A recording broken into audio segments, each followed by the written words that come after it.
Assalamualaikum warahmatullahi wabarakatuh. Izin memperkenalkan diri, nama Yesi Romadona, NPM 19 11 060 456, kelas A. Video ini dibuat guna memenuhi tugas UAS Evolusi dengan dosen pengampu Ibu Aryani Dwi Kusumawardani, MPD. Selanjutnya di sini saya akan menjelaskan mengenai bukti-bukti evolusi. Yang pertama, adanya variasi antara individu dalam satu keturunan. Variasi adalah segala macam perbedaan yang terdapat antara individu dalam satu spesies. Hal ini dapat terjadi karena pengaruh berbagai faktor seperti suhu, tanah, makanan, dan habitat. Seleksi yang dilakukan bertahun-tahun terhadap suatu spesies akan menyebabkan munculnya spesies baru yang berbeda dengan nenek moyangnya. Oleh karena itu, adanya variasi merupakan bahan dasar terjadinya evolusi yang menuju ke arah terbentuknya spesies baru. Yang kedua, ada peristiwa domestikasi. Domestikasi adalah usaha manusia untuk menjadikan hewan atau tanaman liar menjadi tanaman atau hewan yang dapat dikuasai dan bermanfaat bagi manusia.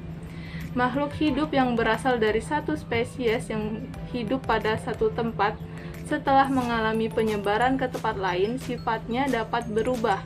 Perubahan itu terjadi karena di tempat yang baru, makhluk hidup tersebut harus beradaptasi demi kelestariannya. Selanjutnya, adaptasi bertahun-tahun yang dilakukan akan menyebabkan semakin banyaknya penyimpangan sifat bila dibandingkan dengan makhluk hidup semula. Yang ketiga, ada ditemukannya fosil di berbagai lapisan batuan bumi. Fosil merupakan makhluk hidup atau sebagian dari makhluk hidup yang tertimbun oleh tanah, pasir, lumpur, dan akhirnya membatu.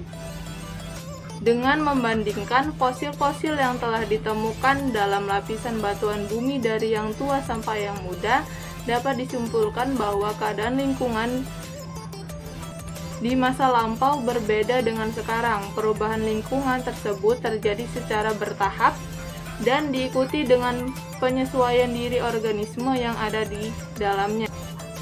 Sehingga perubahan keadaan di bumi ini mengakibatkan terjadinya perubahan jenis-jenis makhluk hidup secara berangsur-angsur. Dapat disimpulkan bahwa fosil merupakan petunjuk adanya evolusi.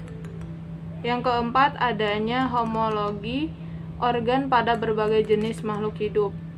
Organ-organ berbagai makhluk hidup yang mempunyai bentuk asal sama dan kemudian berubah struktur sehingga fungsinya berbeda disebut organ yang homolog. Homologi organ menunjukkan tingkat kekerabatan makhluk yang bersangkutan. Makin banyak organ yang homolog, kemungkinan kekerabatannya makin dekat.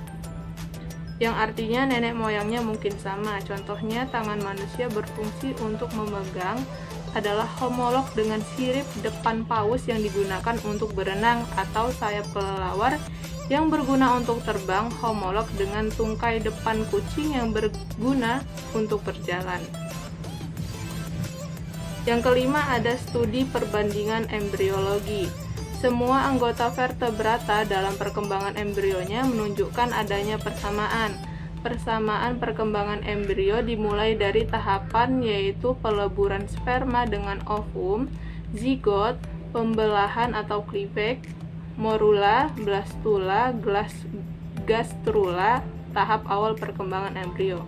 Mengenai perkembangan embrio oleh Carl von Beer, menyatakan bahwa sifat-sifat umum muncul paling awal kemudian diikuti sifat-sifat khusus. Perkembangan dimulai dari yang umum sekali, kemudian kurang umum, yang umum sekali, kemudian kurang umum, dan akhirnya ke sifat-sifat yang khusus. Hewan yang satu memisah secara progresif dari hewan yang lainnya. Dalam perkembangannya, hewan multiseluler bentuk embrionya sama, tetapi kemudian pada saat dewasa bentuknya menjadi berbeda-beda. Yang keenam, ada perbandingan biokimia. Kekerabatan antara berbagai jenis makhluk hidup dapat diuji secara biokimia. Salah satunya percobaan biokimia yang dapat digunakan untuk mengetahui tingkat kekerabatan berbagai organisme adalah uji precipitin oleh Nathaniel Dasar percobaan ini adalah presipitin atau endapan pada suatu reaksi antigen atau antibodi. Selanjutnya ada bukti biogeografi. Biogeografi adalah mempelajari distribusi geografi dari tanaman dan hewan, mengemukakan bahwa spesies tanaman dan hewan umumnya tidak berdistribusi jauh dari habitat yang potensial.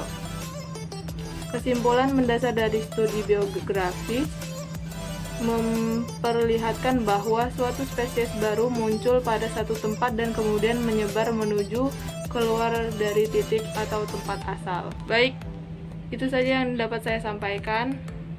Terima kasih. Wassalamualaikum warahmatullahi wabarakatuh.